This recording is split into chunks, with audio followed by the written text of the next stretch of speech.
raw fiction. The air in the grand ballroom was thick and shimmering, smelling of expensive champagne and freshly printed paper. I stood against a pillar, a discreet silhouette in a borrowed black dress, watching Julian Kane deliver his victory speech. His debut novel, Unwritten History, was not merely a book, it was an event, a critical darling, and tonight, a global sensation. I felt a glow that had nothing to do with the 100 crystal chandeliers overhead. It was the heat of co-creation. Julian was magnificent. Tall, slender, with a dramatic sweep of dark hair and the kind of sharp, knowing smile that made women in the audience lean forward. "This is not a singular victory," he announced, his voice carrying the perfect weight of literary gravitas. "It is the culmination of years of solitary, punishing toil.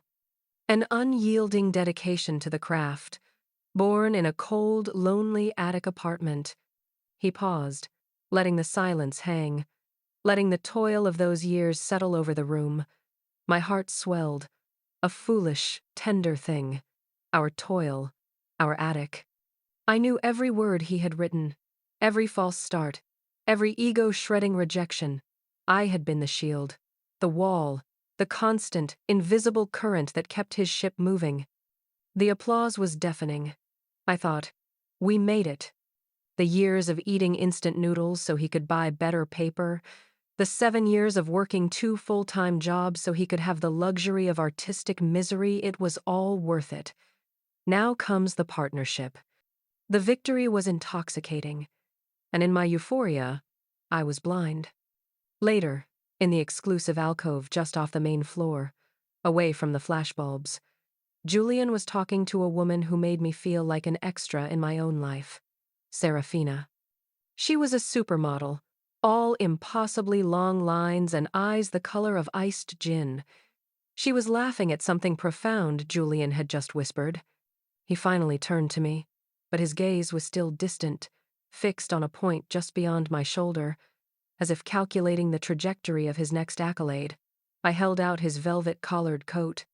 "Ilara," he said, and the way he pronounced my name felt less like recognition and more like an edit. "I need you to call a car. Not the usual sedan. Something newer. Serafina is joining me." I nodded, already reaching for my phone. That's what I did. I managed, I facilitated. "Actually, on second thought," he continued, holding up a hand, stopping my task. He leaned in, and I braced myself for the warm whisper of shared success. Instead, his voice was cool, stripped of any artistic flourish, a purely functional tone, like a bank notification. "This is a moment of significant elevation for the brand, Ilara. The literary world is watching, and frankly, I have to consider the long view. I've arrived in a new orbit of influence. And you, bless your diligent heart, you represent the quiet, early draft Julian, the struggle, the smallness." He looked directly at me then, and there was no malice, only the terrifying clarity of a man making an inventory adjustment. "You're wonderfully functional, Ilara, but a functional detail is invisible. I need a partner who is a visible asset, a centerpiece.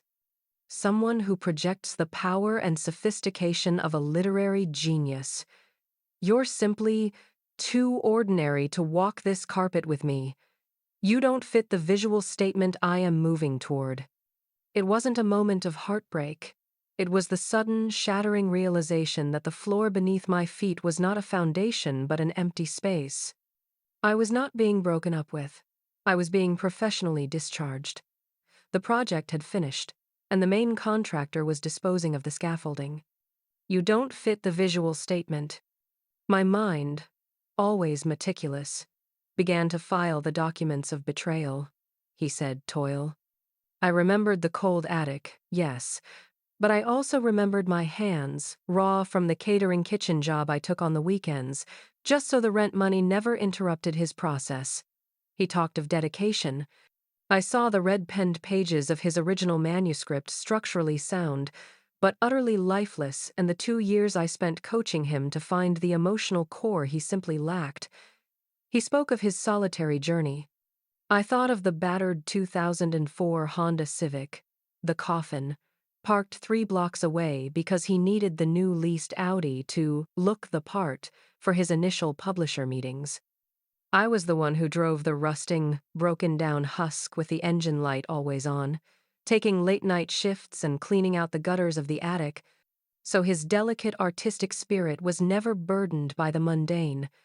The car was my penance, my burden, my rolling monument to his ascent. He expected tears. He waited for the emotional plea, the list of sacrifices, the moment of self-recrimination that would feed his monumental self-regard. He was ready to console me, to offer a severance package of condescending pity. But the confusion, the shock, transmuted instantly into a terrifying, crystalline calm. I looked at the man who was now a celebrity and saw only the hollow, dependent boy he had always been. Listing the debt would only empower him further, confirming his importance as the prize for which I had willingly bankrupted myself. I didn't beg, I didn't argue, I didn't even drop the coat. I simply met his gaze, and for the first time, I saw him not as my future, but as a solved equation. I held out the valet ticket, the final piece of the life I had managed.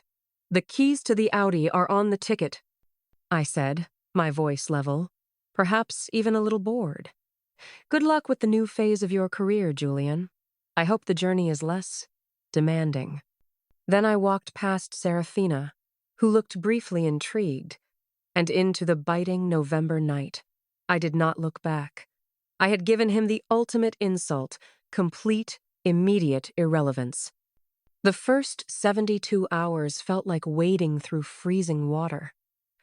I didn't go back to the attic apartment. I couldn't bear the clutter, the scent of his particular brand of self-important chaos, the shadow of his empty desk. Instead, I took the few essentials I had, the items that didn't smell like his success, and moved into a borrowed, tiny, sun-drenched studio apartment in a neighborhood I couldn't truly afford. It was quiet. So quiet it hurt. The first sound I noticed was the absolute, startling absence of Julian's voice. For 7 years, my life had been soundtracked by his crises, his pronouncements, his pacing, his typing, his need. Now, the silence was deafening, a physical pressure. It felt like coming off a powerful drug. I sat on the single futon and counted the cash I had salvaged from my emergency stash. Less than $4,000. All the money I had earned in 2 full-time jobs had been funneled into the Julian Kane project. Rent, clothes, supplies, the PR retainer. I was 32. Utterly burned out and functionally destitute. A deep, suffocating wave of self-pity threatened to pull me under, urging me to text him, to call, to demand that he acknowledge the ledger. The addiction of codependency was strong. I wanted to be needed by the source of my pain to get that fix of being the only one who could steady his ship. But I had seen the emptiness on his face on the night of the gala. He had discarded me like a failed manuscript. I couldn't be a character in his next pity chapter. I started seeing the world through a new, unflattering lens. I had not been a loyal partner. I had been a willing enabler. I had mistaken his dependence for love. My flaw was not my ordinariness. My flaw was my need to be the quiet, indispensable force, the one who made the real magic happen backstage. Julian was the perfect narcotic for that particular kind of vanity. A week later, I found myself in The Archive, a cluttered, glorious, independent bookstore owned by an old friend from my executive assistant days, a fiercely pragmatic woman named Clara. I was listlessly flipping through the literary magazines, Julian's triumphant face leering from every cover. Clara appeared beside me, wearing her usual armor of chunky silver jewelry and a look of deep, abiding skepticism. She didn't offer sympathy. She offered observation. "You look awful, Elara," she stated, not unkindly. You look like someone who has been standing on the train tracks for 7 years and just remembered she can walk away. I tried to laugh, but it came out as a brittle, painful noise. He left me, Clara. For a supermodel. Clara snorted. A dry, dismissive sound. No, darling, he didn't leave you. He fired his shadow. You were the only one who didn't see you, were the editor, the accountant, and the mother all rolled into one. And now the baby's out of the cradle. You don't look like a heartbroken victim. You look like someone who just finished a very long, very grueling prison sentence. The bluntness was a physical slap that cleared the fog. Prison sentence. It validated the cold, calculating detachment I had felt at the gala. I hadn't lost a partner. I had been granted parole. What do I do now? I asked, suddenly feeling small and lost, the question hanging childishly in the dusty air of the bookstore. Clara tapped the magazine with Julian's photo. You stop being the scaffolding, Alara. You know more about the architecture of a successful book than anyone in this city, because you built that one from nothing. Now you build your own house. I left the archive with a new kind of quiet settling inside me, the stillness of determination. The silence that had once been a void now felt like a canvas. The first micro-win was small enough to be ridiculous. I had kept Julian's antique silver letter opener, a heavy, ornate piece he had insisted on using for dramatic effect when opening mail, though I knew he mostly used it to nervously trace patterns on his desk. It was an object of pretension. I found it in my box of salvaged things. It represented the burden of his artistic identity, a precious weight I had always felt obligated to protect. I walked it to the nearest pawn shop. It sold for $73. Not much, but the act of selling it, of divesting myself of a material object of his self-importance, felt like shedding a decade of emotional responsibility. The first truly selfish transaction I'd made in years. Then came the physical freedom. I put a for-scrap advertisement online. A junk dealer bought the coffin, my old Honda Civic, for $400. The rusted hulk that had carried my exhaustion through so many late-night commutes was finally gone. I felt lighter. I started walking everywhere. The air felt crisp, the sky wider. The gray, heavy atmosphere that had characterized my years with Julian, the constant cold draft of his need, had lifted. My new studio, though small, was flooded with a clean, dazzling light I had never noticed before. The professional pivot was not a leap of faith. It was a cold, hard evaluation of my marketable skills. I was an exceptional editor, a ruthless negotiator, always on Julian's behalf, and I possessed an almost psychic ability to discern what made a manuscript work. I didn't chase a traditional agency job. I began taking freelance editorial contracts, but with a twist. I started acting as a ghost agent. I would fix a manuscript, coach the writer, and then hand them off to a proper agent, demanding a small, non-traditional consulting fee. I was doing exactly what I had done for Julian, but this time, the client paid me directly, and I retained all the mental and emotional profit. The money was not instant, but the dopamine hit of competence was. I met a young woman, a quiet academic named Maya, who had a brilliant idea for a historical fiction novel but whose prose was weighed down by excessive research notes. Julian would have crushed her spirit. I saw the gold. I didn't coddle her. I treated her like a serious professional. I gave her the same structural, clear-eyed, unsentimental advice I had once given Julian, but without the ego-stroking. When Maya's agent sold her book in a staggering 6-figure deal, I realized the power I held. It wasn't Julian's talent that made the book a sensation. It was my structure, my relentless commitment to clarity. I was no longer the too ordinary helper. I was the silent engine, the structural engineer. I registered my own agency, the vault. My clothing aesthetic shifted. Not expensive, but razor-sharp. Simple, cream-colored wools, crisp, high-collared shirts clothing that said, I am focused. I am the background. You will pay attention to the words, and you will do exactly what I say. Julian was a ghost, a pervasive presence I actively ignored. His face was everywhere, but the rumors, the little breadcrumbs of truth, began to find me. A former publicist, nervous and chatty, called me for a professional recommendation. He mentioned Julian offhand.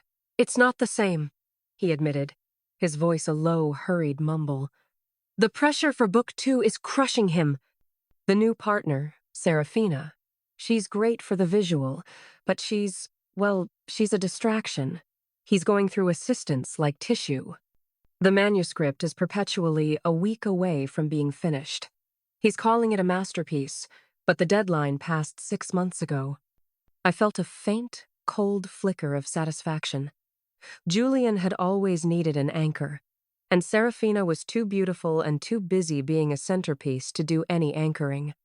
He was floating, unmoored, and without me to carry the mental load, the process was collapsing into pure, unmanaged chaos.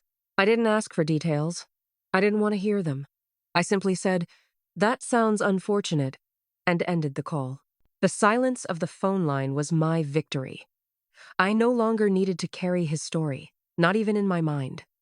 The Frankfurt Book Fair is the nexus of the publishing universe. It's where the high-stakes decisions are made. I was there a year and a half after the gala. My author, Maya, the one with the historical fiction, was the hottest property of the fair. We were at a private cocktail reception hosted by a major international publisher, negotiating the German rights to her second novel. I was standing by a window, my face illuminated by the city lights, feeling a kind of deep, centered competence I hadn't known I was capable of. My peripheral vision snagged on a familiar figure, Julian Kane.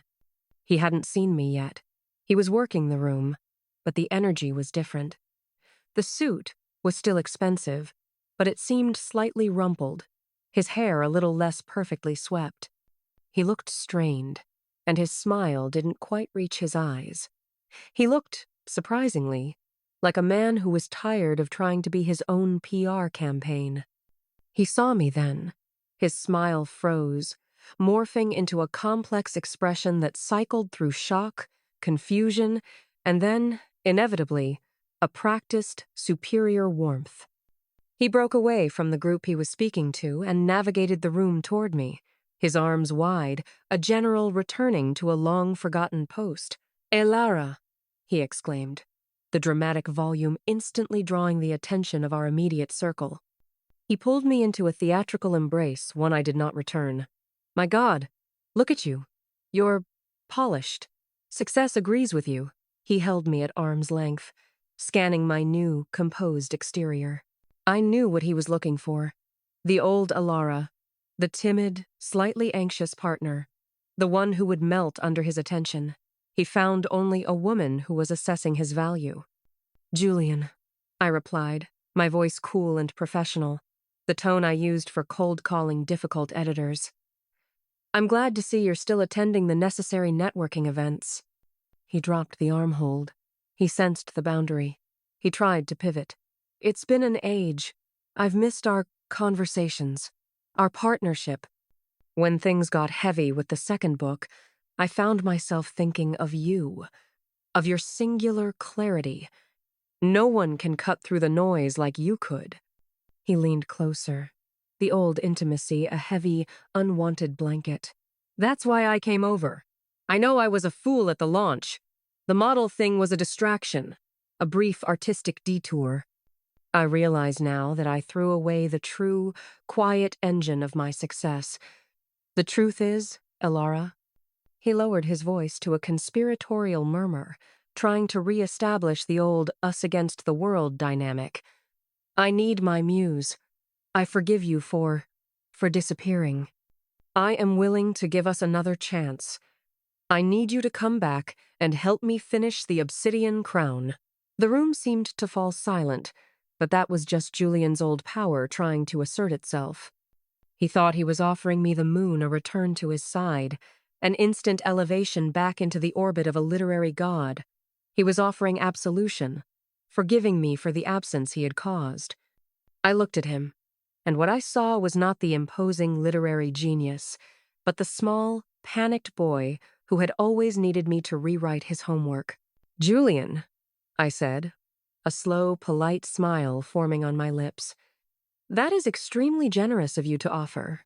He preened, waiting for the capitulation. "But I have to decline," I continued. "I've moved on. I'm no longer working as a freelance editor. My focus now is exclusively on managing my own roster of clients. As you know, Maya Vance's second novel is creating quite a stir. I simply don't have the time to take on outside projects." His face went pale. The word Vance had clearly registered. Not just a distant acquaintance, but a direct competitor. "But The Obsidian Crown, it's my next book," he stammered, his polished veneer cracking, revealing the naked insecurity beneath. "It's going to be a masterpiece. Without you, the manuscript it's not quite there. It needs your rigor. It needs us."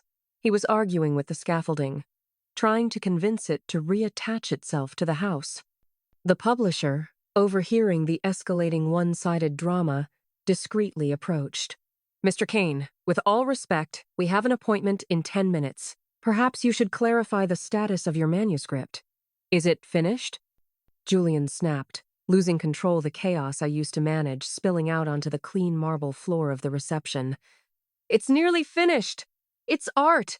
It can't be rushed by deadlines. You people don't understand the genius. This is why I needed Ilara.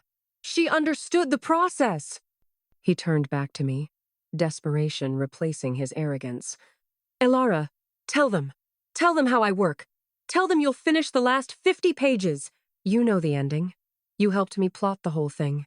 You just need to—" "Julian," I interrupted, my voice still light, still professional, cutting through his hysteria like a glass shard. "I don't recall the details. That was quite a while ago. A different lifetime, really." I paused, letting the full, crushing weight of my indifference land. I was not angry. I was not hurt. I was simply oblivious to his current reality. "I barely remember the plot of Unwritten History," I stated calmly, knowing the book was his magnum opus, the only thing he had ever truly accomplished. It was just a project I helped manage. "Now, if you'll excuse me, I need to get back to the final negotiations for Maya. Her work is time-sensitive." I gave him a small, neutral nod, the kind of dismissive gesture I might give a delivery driver who was blocking the entrance. I turned my back on the celebrated author who had just begged for my help and walked back to my thriving client. I felt no euphoria, no schadenfreude, just a clean, quiet relief. The man who had once been my whole world, the object of 7 years of sacrifice, was now so utterly insignificant that he had become nothing more than a minor scheduling conflict. As I walked away, I felt a familiar, light freedom. My life was waiting, and I had business to conduct. The ultimate revenge wasn't pain. It was the quiet, absolute demonstration of his irrelevance. I had simply forgotten him, and that was a fate far worse than any failure he could write. Our journey ends now. If you're still here, a subscribe goes a long way for us. I've picked 2 more videos you'll love. Click over and dive in. I'll catch you in the next story. Bye for now.